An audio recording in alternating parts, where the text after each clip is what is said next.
महत्वपूर्ण और बड़ी खबर इस वक्त झारखंड की राजनीति से जुड़ी हुई ये है कि दिल्ली में प्रधानमंत्री नरेंद्र मोदी और सीएम हेमंत सोरेन की मुलाकात हो रही है। इस मुलाकात को लेकर के जेएमएम के कैबिनेट मिनिस्टर ये कह रहे हैं कि झारखंड का हक और अधिकार के लिए मुलाकात जरूरी है और ये शुभ संकेत है। बीजेपी इसे कैसे मानती है इस मुलाकात को? झारखंड एक जनजाति बहुल राज्य है। इस राज्य के सर्वांगीण विकास के लिए, मूलवासी आदिवासी के विकास के लिए झारखंड सरकार को प्रयत्न करना चाहिए। लेकिन पिछले पूरे 4.5 वर्षों तक ये हेमंत की सरकार, झारखंड मुक्ति मोर्चा और कांग्रेस राजद के गठबंधन की सरकार ने 4.5 वर्षों में कभी भी इस राज्य के सभी वर्गों के विकास के लिए योजना नहीं बनाया, विचार नहीं किया। अभी जो है ये चुनावी समय पहुंच गया है, उस समय एक जनता को गुमराह करने के लिए, राजनीति के लिए माननीय प्रधानमंत्री जी से मिलने के लिए अगर गए होंगे तो ये पूरी की पूरी ये जो है जनता के आंख में धूल झोंकने वाली बात है। मैं बताना चाहता हूँ कि यह झारखंड राज्य जनजाति बहुल राज्य है। इसके विकास के लिए मैं छोटा सा सवाल आपके बीच में रोक रहा हूँ सर, आपको ऐसा क्यों लगता है कि ये आप धूल झोंकने वाली तस्वीरें स्कीम की जो योजनाएं सभी विभागों का इस राज्य के लिए केंद्र सरकार ने पैसा भेजी है, लेकिन आज तक इसको नहीं किया है।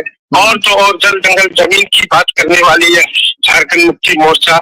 जल जंगल जमीन से जुड़े हुए जो FRA और CFR जो है उसके लिए किस प्रकार से प्रबंधन विकास केंद्र के माध्यम से जो ट्राइफेड ने जो है योजना के लिए इस राज्य को राशि आवंटन की है, लेकिन आज तक इसको भी यह झारखंड सरकार, हेमंत की सरकार, कांग्रेस की गठबंधन की सरकार इसको नहीं की है।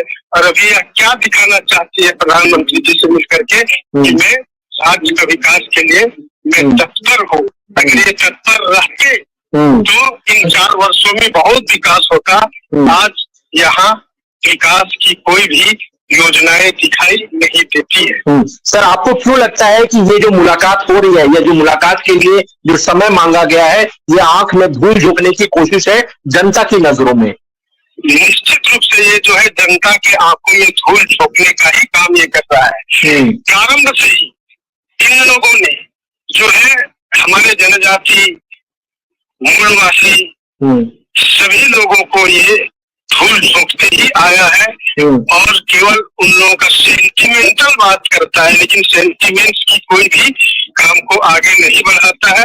और इन्हें उनके जीवन यापन में रोजगार युक्त हो सकता है, स्वावलंबी हो सकता है, आत्मनिर्भर हो सकता है, ऐसे विषयों पर कभी भी इन लोगों ने किसी भी प्रकार की योजनाएं प्रारंभ नहीं की है। इसी से स्पष्ट होता है कि ये समय समय पर वोट बटोरने के लिए, वोट इन लोगों को गुमराह करने के लिए, भ्रमित करने के लिए, ठगने के लिए ही इन लोगों ने काम करता रहा है।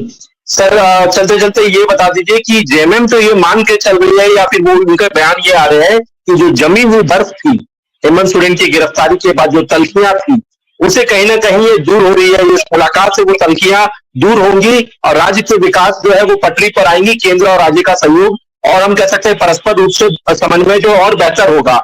लेकिन आप ये कह रहे हैं कि ये धोखा देने की बात है, तो ऐसा क्यों आपको लग रहा है? क्योंकि उनके बयान और आपके बयान में डिफरेंस नजर आ रहा है। राज्य का रहने वाला हूँ, इस राज्य की राजनीति से जुड़ा हुआ, इस राज्य के जनता के हित के लिए मैं विचार करता हूँ और इसके लिए मैं सोचता हूँ, इसलिए मैं ये देख रहा हूँ कि कैसे ही ये झारखंड मुक्ति मोर्चा कांग्रेस के लोगों ने करता आया है और कभी भी आगे नहीं बढ़ाया। अगर ये आजादी के 75 वर्ष हो गए इस राज्य के देश के अंदर में, इस राज्य का भी जो है इतने वर्ष हो गए लगातार। मैं बताना चाहता हूँ कि पिछली बार जो हमारे रघुवर राज्य के नेतृत्व में भारतीय जनता पार्टी की सरकार इस राज्य में थी, उस समय ही गांव गांव में बिजली पहुंच गया है, सड़क का जाल बिछ गया है, जल जीवन मिशन के अंतर्गत जो पानी गांव गांव में पहुंचाया गया था। लेकिन उस समय के बाद इन 4.5 वर्षों में जहां नहीं बिजली पहुंच पाई है, इन लोगों ने बिजली बिल्कुल नहीं पहुंचाया। जहां पानी जो नहीं पहुंचा है वहां बिल्कुल पहुंचाने का काम नहीं किया, जबकि केंद्र की पर है।